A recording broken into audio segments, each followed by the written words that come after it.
Hello, everyone, and welcome to the afternoon sessions with Graphic Days. Graphic Days is a cultural project and a festival dedicated to visual design and communication. The festival is based in Turin, Italy, and is operating since 2016. Since its first edition, Graphic Days has hosted a different guest country in an exhibition named Daison. The aim of this exhibition was that of presenting the best of design from a selected guest country. And on occasion of Graphic Days Eyes on the Netherlands, we are presenting a calendar of digital events dedicated to Dutch visual communication and the contamination between the European trends and influences in this sector. The Eyes on the Netherlands project was born in collaboration with Graphic Matters, a festival based in Breda, and the embassy and the consulates of the Netherlands in Italy. Today, we are presenting Karin Langeveld, a co-founder of Trapped in Suburbia, a studio that works across a variety of design disciplines with an aim to transform design into experiences.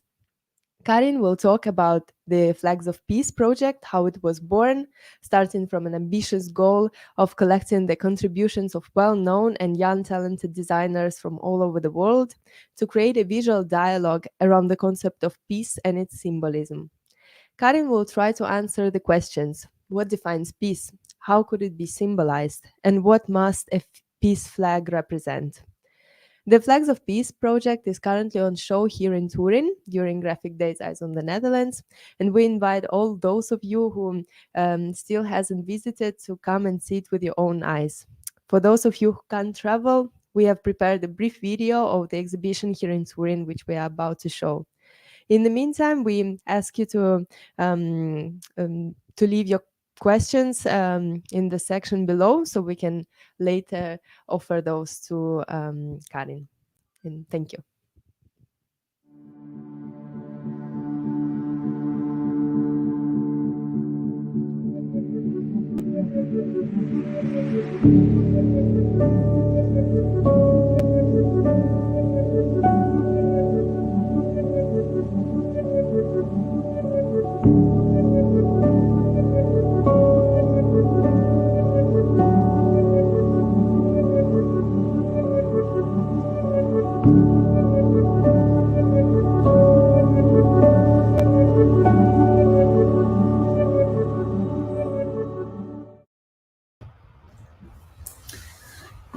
Hello, everyone.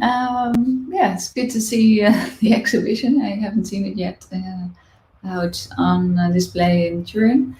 I'll talk a little bit about Flags of Peace, and then I'll talk a bit about what we do as a studio. I'll share my screen right now. Just a second. There we go. So Flags of Peace kind of started from the idea that we wanted to have a project on peace and also use design as a tool for discussion. And the advantage of flags, everyone has a flag of their own country. There is no official peace flag.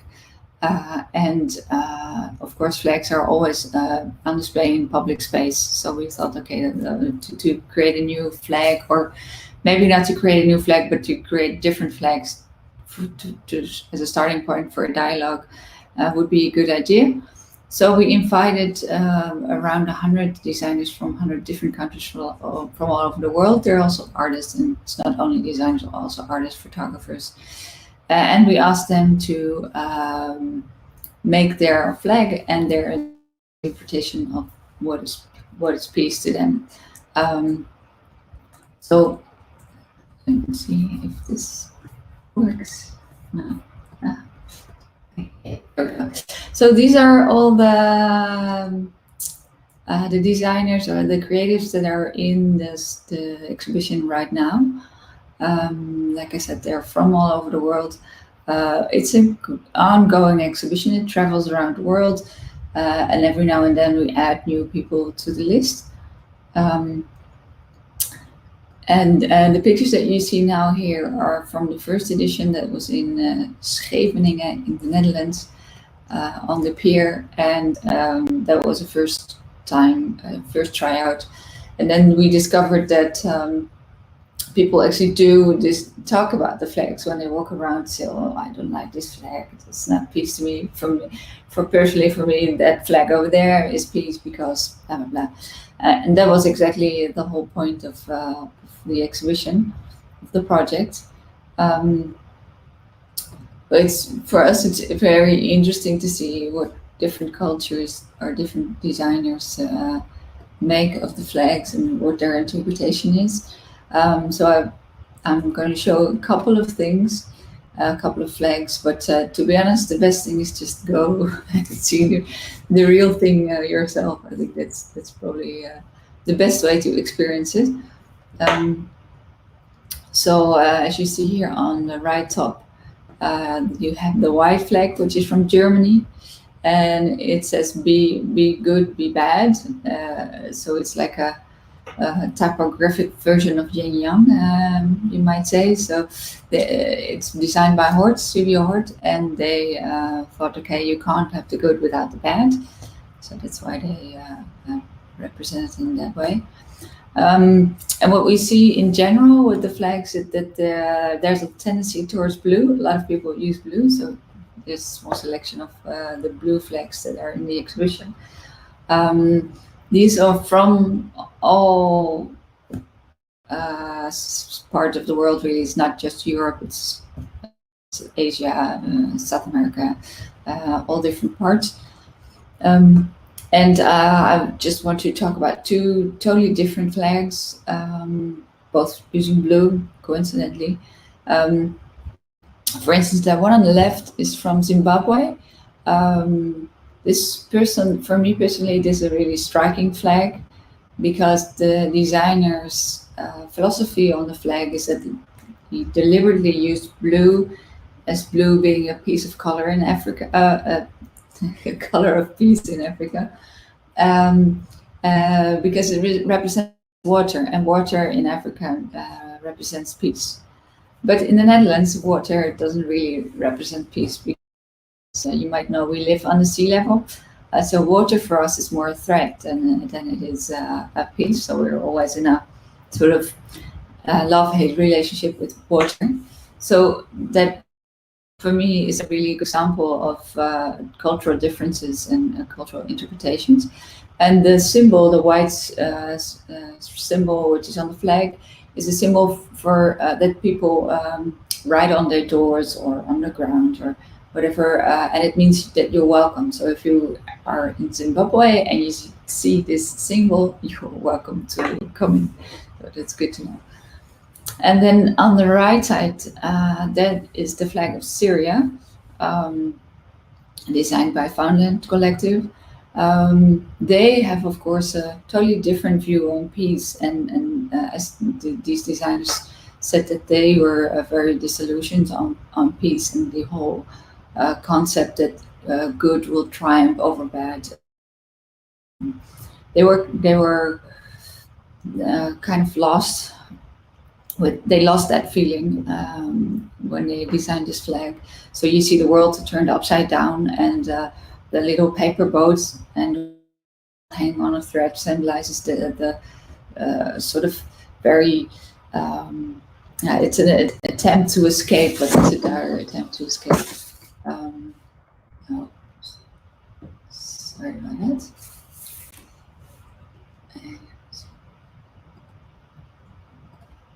Yeah, okay. So there you have it. It's already two totally different takes on peace. Here you see that we also have quite a lot of flags with white, and these again are from totally different parts of the world. This is Africa. This is Norway, South Korea. So it's interesting to see. And I wanted to show you specifically the flag of Vietnam by Rice Creative. They designed this flag, and inside the flag there's a dotted line of a symbol of a flag, because their statement was that a flag basically represent that something is yours. So a flag is also about excluding other people. And that's what, in their opinion, that's not what peace is about.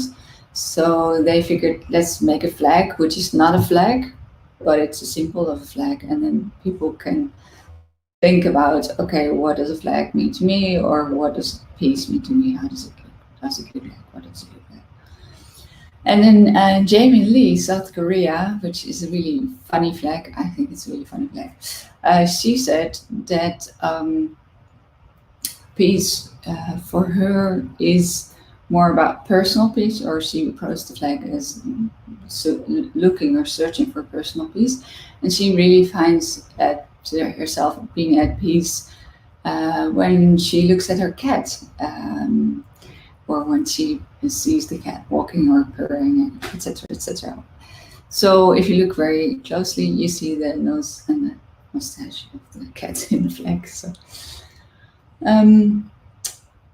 we also have a lot of flags with circles. Apparently that's also a general thing or a theme. We have some flags with doves. As you can see, there's a lot of different techniques. There's some photographs, but there are also real paintings, like the doves in the middle here. The white doves, those are actually painted by an Indian painter, sign painter. And the flag below is made out of fabric, a fabric artist who made this specific flag. And we also have a lot of faces, so interesting for us to see. Another theme is hugs. Apparently hugs is also a popular thing. The flag from Madagascar was made by Yandri. He said that handshake represents peace for him, because it's about coming together and being close together. And he designed it in the colors of the Madagascar flag. And then on the right, the flag for Indonesia, they have a saying, and I'll try to say it in Indonesian.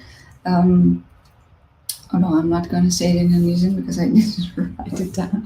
But basically it says fighting like cats and dogs. That's translation. So they put a cat and a dog on the flag hugging. Then in the middle have Ken Love from Hong Kong. He said that for him, everything around it is created by nature, and everything that man creates is squared. And in order to have peace in the world, human and nature should be working together. So interesting one. And he got so enthusiastic with the whole hugging that he took on a whole series. So if you see here, he from the flag it grew into a whole project. This project has also been on display with Graphic Matches Festival. And I think that's really nice, that something like designing a flag can be a starting point for a project like this. So if you like this illustration, I think he has loads and loads of them on his website. Ken Lowe is his name. Check it out, because he also has some really fun posters which you can buy, so maybe interesting. So Flags for Peace is, like I said, a traveling exhibition. We try to send it all over the world. It can be really small, as you can see here. It can also be bigger, like in Turin. This was part of the Peace Cafe in The Hague. It was a semi-permanent cafe in a museum in The Hague. And they asked us to design the cafe with the flags. So that's what we generally, willingly did. And here you see the exhibition in the Breda during the Graphic Matches Festival, which was a brilliant space to show the flags. As you can see, the square was really beautiful way to display the flags. And the fun part of this exhibition was that there was also an educational project for primary schools, where children made their own flags. They ran around the flags and tried to figure out what they liked about the flags and talked about that, and then started to design their own flags. And I think that was a really good project. It was well done. This is also a really interesting flag, I think. This is a flag with a hole in it. The first white flag you see over there. The designer says, from New Zealand, they said, you see the world through the flag, and in essence, the world should be at peace. That was their idea behind that. There's also an app where you see all the flags on the map of the world, which is really interesting to see. And there you can read all the stories behind the flags as well, if you are up for that. But please check it out if you're in Turin. I think it's worth seeing. I'll talk a little bit about Trapped in Suburbia and what we do and why we do things like flags of peace, because we do more things, or we've done more things like that. Tell me and I'll forget, show me and I may remember, involve me and I'll understand. That is our slogan that we use quite often. We started out as traditional graphic designers, but I can't really remember how it all started or why, but we always wanted to involve people with our designs. We figured if we do a graphic design and there's no feedback or there's no interaction, it felt sort of, flat. So from the early stages on, we already thought about using interaction in graphic design.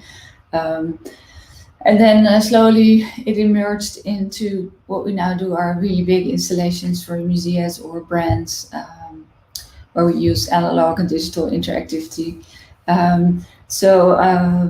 Basically this saying shows something that we really believe in, is that if you have a story to tell, it's better to involve people, because they will understand your story better. It's just common sense to me, really. If you involve more senses, the better it works. We call it experience design, but some people call it experiential design or interactive design. But there's several names for it, but we still call it experience design. And this is a sort of overview of all the different types of things we do. We've had a series of posters, which was self-initiated project, just like Flags of Peace was also self-initiated project. And that was a sort of research project on what is a poster and what are the boundaries of a poster. So we made it like top left, that's what we call the shy poster. It's a very colorful poster, but if you approach it, it closes down a bit, so it's a bit shy. We also had a poster that explodes. We designed books with which are blue screens, so it has an ever-changing cover. We designed books that you have to bake in the oven that were about ceramics. So it's a white book, but you have to put it in the oven and then the title appears. Like I said, posters that make sounds if you touch them. We did an exhibition on sculptures that we see on the middle on the right, which had fog inside the plinths. A book with records in the sleeves. So it can be almost anything. I think over the 20 years that we are working, we've designed furniture, we designed textile, flags, video, you name it, stamps, posters. So for us, the material that we use or the matter is maybe less important. It's all for us about the story and about reaching out to people and touching people. We've been really, really fortunate that some of our designs, or most of our designs, make people smile, and some of them make people laugh. But we also had a few times that people cry, and hopefully not that because it's that bad, but that it really touches them. I think that's special if you design, if you can design like we try to do. That's something that makes me really happy, and it's the reason why I design like I design. I figured if you want to see our work, yeah, you can always have a look at the website because like almost everything is on there. At least the best things are on there. So I figured let's go to the frequently asked question, and I'll hope that in the end I get different questions than I usually get because I always like the questions. So one question that we often get is how do you get your clients? Well, we actually are really bad at doing PR stuff and promoting ourselves. We are at social media, but not we're super active. But we believe in that your portfolio is a boomerang. So anything you put in your portfolio is something that you get back. So, for instance, if you start working, if you design and you start working and you start doing magazines, and the only thing in your portfolio you have is magazines, then you'll get more of the magazines. So, for instance, now we are doing quite a lot of exhibition design. But we do not only want to do exhibition design, so we're also still doing branding, and we still do book design and anything in between, just because we want to be really broad. It keeps it interesting for us, but also for our clients, I think. So if you don't get the jobs you like, you create the job you like. That's the reason why we do a lot of self-initiated projects like the Flags of Peace. For us, it was also a sort of exercise to see how can you make traveling exhibitions, what are the limitations on that, and it's something we use in conversations with our clients. And we did quite a bit of traveling exhibitions, not only because of the Flags of Peace, but it did help, I think.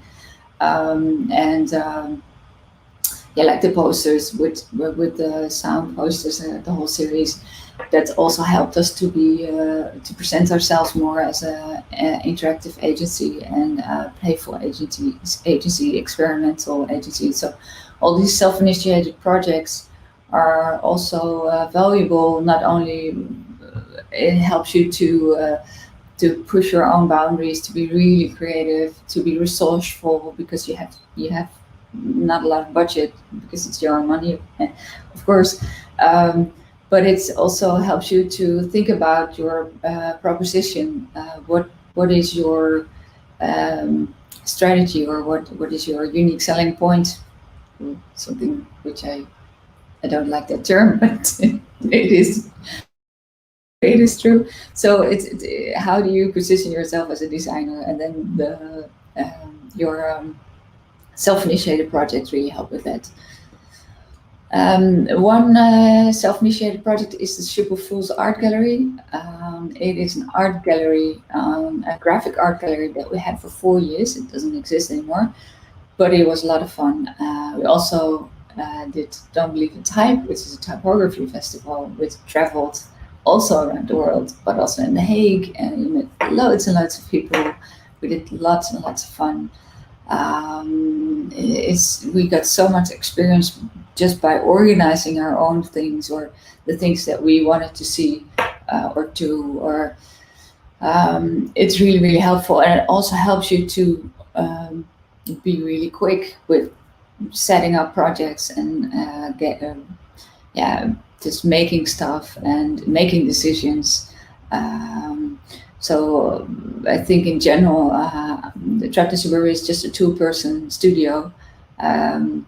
QB and I are really trained in making quick decisions, and you learn that, of course, over the years. But doing self-initiated projects is really helpful in that sense as well. Another thing, creative energy is limited, so you also have to make quick decisions, but experiment. Don't be afraid to do something stupid, because something stupid can be the start of something really beautiful. Um, we get the questions of people who are just starting designing. I can't find a job. Should I work somewhere else, or should I do a creative job, which is not what I really want? It's boring, but yeah, it pays the bills. Then we always advise it's better to do I don't know, work in a coffee bar, maybe part time if that's possible, and then do self-initiated projects on the side, because your portfolio is really important, and your creative energy is limited. So if you spend your creative energy at a day job, which is not so inspiring, and then in the evening you have to work on your portfolio or do self-initiated projects, that's really, really hard. I personally couldn't do that, so I wouldn't advise that. But so another question: have you ever done a job you didn't like? Well, we try not to. But sometimes, of course, a job starts, and then you think it's brilliant, and in the end, it's not so brilliant. But in general, the jobs we look for, or the clients we like to work with, there's a balance between press, play, and pay. Press is basically, if do they have a good channels? Because, like I said, we are not that good at PR. But if your client is good at PR, they can do it for you. So, is the press good? Is it a project which you can use again for your portfolio? Is it something you want more of? That's important. Play for us is very important. If it's too rigid, if it's too within boundaries, and we can't be playful, or we can't be experimental, then it's not really interesting for us. And pay, of course, we do want to get paid. It's good, because we do have to pay bills and rent and food and all the basics. So the press is the boomerang effect. So the press is the stuff that you put in your portfolio, that you put out there, and it's the things you get back. So that's important. Pay is the basics. You have to get paid, and play is, for us, is the essence. That's the core of how we design. When we design, it's always experimental or playful or light-hearted. Even with very heavy subjects, we did an exhibition on Second World War. We had different types of subjects which are very serious, but if you can make it approachable for an audience, especially for a younger audience, we do a lot of projects for younger audiences. We think that's key to reach them and to get them to think about things. So there's of course a balance between these three. If there's a lot of play and enough press and enough play, yes. If it's totally imbalanced, of course we say yes. If one of those three is too dominant, we say no, because if it's too much play but not enough press and not enough pay, then it's better to do your self-initiated projects, because then you have control over the press and total control over your play, and you don't get paid, but yeah.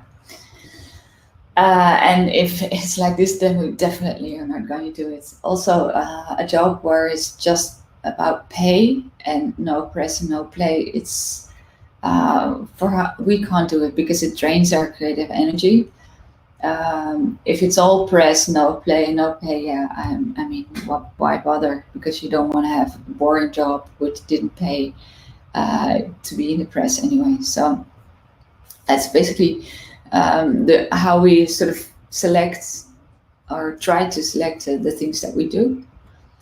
How do you handle difficult clients? We've made a sort of infographic on this subject, which is called Pure Magic versus Pure Tragic. I think, always it starts pure magic. people approach you, they want you to do a job for you, and we think it's a great job, we get really enthusiastic, we have a chemistry with the clients, they are the best clients ever, they totally get what we're doing, and then we start a design job. And then, of course, you have to compromise. I mean, you're a team with your clients. They are the experts on content, on their story that they want to tell, and you're the expert on the design. And so you team up, and it's a team effort. At least that's how we see it. But I mean, compromise good can become better if you have a good. If you have a client who's good at their job and they are good at telling their story, then compromise makes it only better, and it's still fun. But if you have to compromise too much, then it gets a little bit stressful. And this is a point where we always are sort of thinking, okay, is this still good? Is this still, can we still be proud of this job? Are we still happy with it? Can we make our clients still happy? If there is a sort of point of no return. If you are at the point of no return, basically, if you compromise anymore, shit will hit the fan. That we always try to avoid that spot, because then you'll end up with the worst clients, and it's probably also at least half your fault anyway. So you have to be careful if you go that far. We always before we reach the point of no return, we always talk to the client whether we are still the right match. If it isn't, better to say goodbye, and it doesn't happen that often, but we did do it maybe 3 times or so in our career, which I think is really good to do, because you have to be really honest and just talk with the client about, okay, maybe this isn't the best match, maybe we're not the ones who can do the job you are looking for. So yes, we do have sometimes difficult clients, but not too much. And I think it also because we try to involve them in the design process in a very early stage. And that way they have a feeling of ownership of the design as well, but without going into the details. If you involve them in the later stage of the process, then it's about millimeters or topography or details. But if you involve them in super early on in the concept phase, where it's about feelings and more abstract things, then it's easier. At least it's what I think. And then, what are you working on right now? Always a question.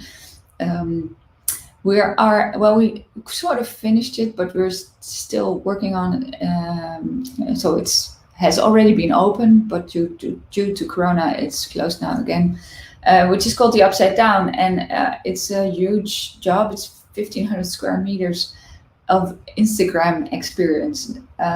It's our first super commercial job, which was interesting to do. Not sure if I would do it again, but we learned shitloads, and it was nice to have a job where we didn't have to worry about budget all the time, and just go crazy. I did miss content a little bit, but that's maybe my personal thing.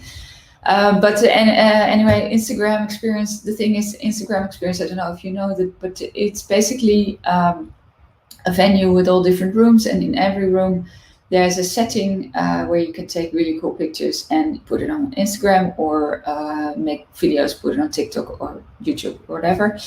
The Upside Down is one of those, and they have some rooms which are turned upside down, like for instance this room. So you stand there and you take a picture, and then you turn the picture upside down, and then it looks like you're upside down like this. So it's basically a photo shoot setting, but it wouldn't be trapped in Suburbia if it wasn't interactive too. So there's a lot of interactivity hidden everywhere, and the theme is the Netherlands. So it's a sort of maybe tourist attraction. I hope it's not a tourist trap, but a tourist attraction where you can learn different things, new things about the Netherlands in a totally different manner, and take super cool pictures for your Instagram feeds. And it's not an experience or not an Instagram experience without a ball pit. So this is a massive ball pit. I think it's 8 meters wide. And the funny thing is the ball pit is about diversity in the Netherlands. And there is this microphone, and if you shout a color in the microphone, the whole ball pit changes color. So that's one of the typically trapped in Suburbia interactive things. And this is me posing with my daughter, being super cool in Amsterdam. Okay, not really cool. And we're now, it's almost finished exhibition for the Karin Langeveld, which is a biblical museum, but they're super progressive and also very fond of our experimental designs. And it's a big exhibition on Mary Magdalene. And they are trying to shine a new light on Mary Magdalene. So in the exhibition design, we're working with a lot of lights. And it's also about reflecting on Mary Magdalene, what it means to you, what she means to you, and what your vision is about her. So you are using a lot of mirrors, a lot of lights, projections on semi-transparent screens. Very exciting, I think, for a biblical museum. I'm super happy that they are willing to go this far with us.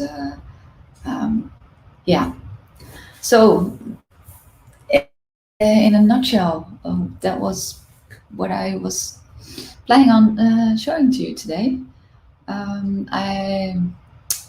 So as far as I'm concerned, let's go to the questions, if anyone has a question. I hope so. Okay, thank you so much, Karin, for your presentation. I actually prepared a couple of questions myself, but you have already answered. It was also really difficult to find the questions that were not in your list already, so I hope mine are a little bit different. So do you think, regarding the exhibition, the Flags of Peace, do you think there is a need of a globally recognized peace flag? I know it was one of the main focuses of the exhibition, but as you have mentioned already, there are some symbols that appear on a lot of flags, or maybe there are groups of flags that have similar symbols. So do you think maybe this, just if you could choose just one peace flag, would it Oh, have an element of all those, or would it be completely different? Well, I think it's a bit of a tricky thing because I totally believe in ownership, which I already talked about. If people don't have a sense of ownership, they will probably never embrace a peace flag. And I think it's impossible to create a peace flag which is embraced by all people around the world. So I think that's probably difficult to find. And that's also why we try to have a voice from every country, and just to have it as a discussion and let people think about peace and what it symbolizes to them. Personally, and I'm of course totally not biased, but I prefer the Dutch flag. Because coincidentally it's blue and it has a white dot in the middle. So it's a summarization of all the blue flags and all the circles and all the white flags. And it's being designed by Wim Krauwel. So so that's something I'm really happy with, that he did that. So it's more the whole story for me than maybe that I think that is the flag that everyone will see as a peace flag. I think that's almost impossible. Yes, it's also interesting when you talked about the fact that in each country, symbols they represent something different. So, as for example, in the Netherlands, the water is not something that symbolizes peace. So, as far as I believe, it would be also really difficult to choose just one symbol that could correspond to everything. And I actually think that having all the flags together, given is given a more sensation of peace rather than having just one flag that maybe is not that clear in a message. But when you see all the different flags together, you can really understand the meaning of those. Yeah, yeah, I agree. I had another question, but I think with the last examples that you have brought in your presentation, you have partially answered that. But yeah, I think in general, your presentation was really concentrated on how you can unite the playfulness in design and in design profession, and the possibility to, live with that work. So to just simply get commissions on experience design is something that not everyone can uh, permit. So Mhm.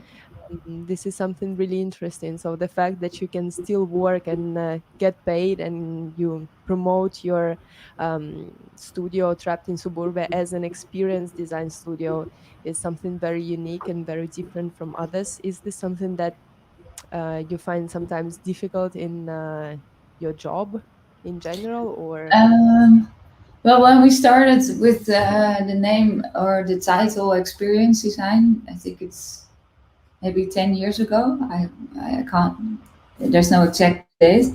Then we always had to explain it. But now you see it quite often that they're talking about experience economy and experience based learning, or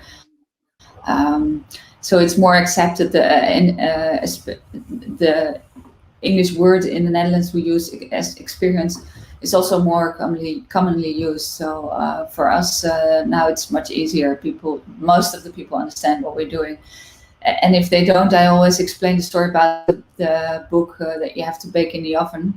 I think that's the best way to explain what we do, since the book is about ceramics, and it's for the European Ceramic Center, where artists go and they work on a sculpture for a month, and then they go and put it in the oven. And then the oven closes down, and after the weekend, the oven goes open. And this exciting moment, if the sculpture is either brilliant or totally failed, we capture that as being the essence of the story in the book, which is white, and you bake it in the oven, and at your home waiting for the book to appear. So that's usually what I say when I have to explain it.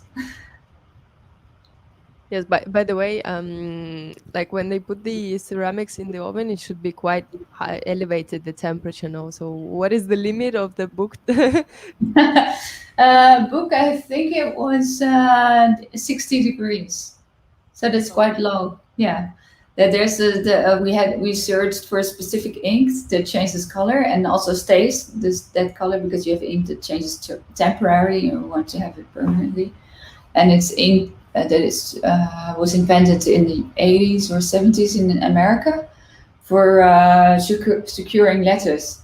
So if you have a letter and you could stamp it with this ink, and then so people couldn't steam open up the envelope, because then the heat would change color, and then you could see that it was had been opened. So it's sort of security inked. So that's something that we like to do, is to use old techniques, and but in different or new ways. I think that's always interesting. how? By the way, how did you get to know about that ink Like how did you base your research? Well, we had a feeling that it was possible. Usually we think, oh yeah, no, this should be possible, and then we just start Googling. And I must say, Cube is really good at Googling. He can find anything out there. And then we call people.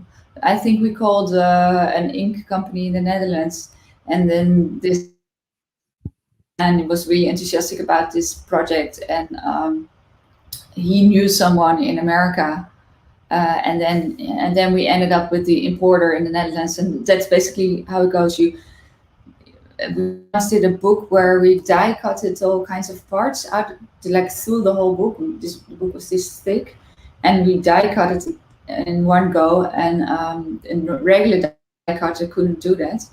And then we ended up with someone who die cut auto parts, or who die cut metal. But he had a son who was studying graphic design, and he heard about the story and he said, "Dad, we have to do this. This is cool. Let's help these people out." So you always have to try to find someone who will be, yeah, who is enthusiastic about your project. And so if you talk really enthusiastic about your project and try to find people who can help you out, you will always find someone who will help you out. At least that's what we experience. That's pretty nice. That's also great that you already had this idea in your head, and then there were some tools that were just, Yeah. perfect for this occasion. Okay. Thank you so much, Karin. Thank you for your presentation, and thank you everybody who was watching us today. I invite you to follow the rest of online events. They will be available on our social media channels afterwards. And the next week we will have a roundtable with Nikki Gonisen from Studio Tonic, and other events that we invite you to look through on our website. And again, for those of you who can travel and who can come to Turin, um, we ask you to come, because the exhibition is really unique. This collaboration is amazing, and we want to share it with as many people as possible. So see you soon, either online or offline, at Graphic Days Eyes on the Netherlands. And thank you all.